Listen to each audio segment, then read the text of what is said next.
నమస్తే, welcome to Andhraprabha. నేను మీ Vasant.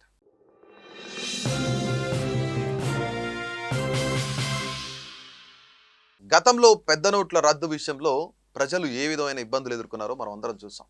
So మరొక్కసారి నోట్ల రద్దు జరగబోతుందా?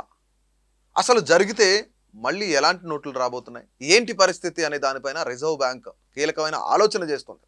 ఇటీవల పాట్నా, ముంబైలో నిర్వహించిన 2 బోర్డు సమావేశాల్లో ఆర్బీఐ అధికారులు ప్లాస్టిక్ కరెన్సీని ప్రవేశపెట్టే అంశంపైన చర్చించినట్లు అధికార వర్గాలు వెల్లడించాయి. ఎక్కువ కాలం మన్నిక, ప్రత్యేక భద్రతా ఫీచర్లతో కూడిన ప్లాస్టిక్ కరెన్సీ. కరోనా మహమ్మారి తర్వాత డిజిటల్ చెల్లింపులు భారీ స్థాయిలో పెరిగాయి.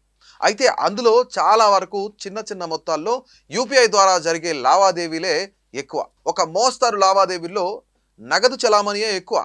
2025-26 ఆర్థిక సంవత్సరం చివరి నాటికి దేశంలో 42.86 లక్షల కోట్ల విలువైన కరెన్సీ నోట్లు చలామణిలో ఉన్నాయి. ప్రతి ఏటా పాతబడిన, చిరిగిన కరెన్సీ నోట్లను ధ్వంసం చేస్తున్న రిజర్వ్ బ్యాంక్ ఇలా 2023-24లో నోట్ల ముద్రణకు 5,101 కోట్ల రూపాయలు ఖర్చు కాగా 2024-25 వ్యయం చూసుకున్నట్లయితే 6,372 కోట్ల రూపాయలకు పైగా పెరిగింది. పెరుగుతున్న ముడి పదార్థాల ధరలతో ఈ వ్యయం మరింతగా పెరుగుతుంది. ప్రయోగాత్మకంగా 10 రూపాయలు, 20 రూపాయలు ప్లాస్టిక్ కరెన్సీ నోట్లను విడుదల చేయాలని చెప్పేసి భావిస్తున్నారు రిజర్వ్ బ్యాంక్. ప్రజల స్పందన, సౌలభ్యం, ముద్రణ ఖర్చు ఆధారంగా అవసరమైన మార్పులతో 200, 500 రూపాయల నోట్లను కూడా విడుదల చేసే అవకాశం కూడా కనిపిస్తోంది. అయితే ఇక్కడ నిజంగానే కరెన్సీని మళ్ళీ మారిస్తే ఏమన్నా ఆర్థిక ఇబ్బందులు ఎదురయ్యే అవకాశం ఉంటుందా? నిజంగానే పెద్ద నోట్లను అలానే ఉంచి 10 రూపాయలు, 20 రూపాయలు ప్లాస్టిక్ కరెన్సీ ముద్రిస్తే గనక దాన్ని క్యారీ చేయడానికి ఎలాంటి ఇబ్బందులు ఎదురవుతాయి?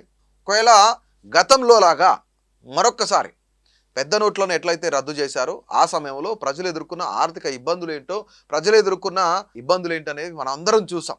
గంటల గంటల బ్యాంకుల దగ్గర క్యూ లైన్లో నిలబడి కూడా చూసాం. సో అదే ఎండకో లేదంటే ఆ క్యూ లైన్లో చనిపోయిన వారు కూడా చాలామంది ఉన్నారు. మరొక్కసారి కరెన్సీని చేంజ్ చేస్తే ఏ నోట్లు తీసుకురావాలి? అసలు ప్లాస్టిక్ కరెన్సీ ట్రాన్సాక్షన్స్ అనేవి సాధ్యమవుతాయా? క్యారింగ్ సాధ్యం అవుతుందా? సో ముఖ్యంగా ఇక్కడ 200 రూపాయల నోట్లు, 500 రూపాయల నోట్లు కూడా ప్లాస్టిక్ మీదే ముద్రిస్తే ఏం జరుగుద్ది? అసలు క్యారీయింగ్కి అంటే క్యారీ చేయడానికి అది పాసిబుల్ అవుతుందా? ప్లాస్టిక్ కరెన్సీ తీసుకురావడం మంచిదా కాదా అనేది మీ అభిప్రాయం అయితే తప్పకుండా తెలియజేయండి.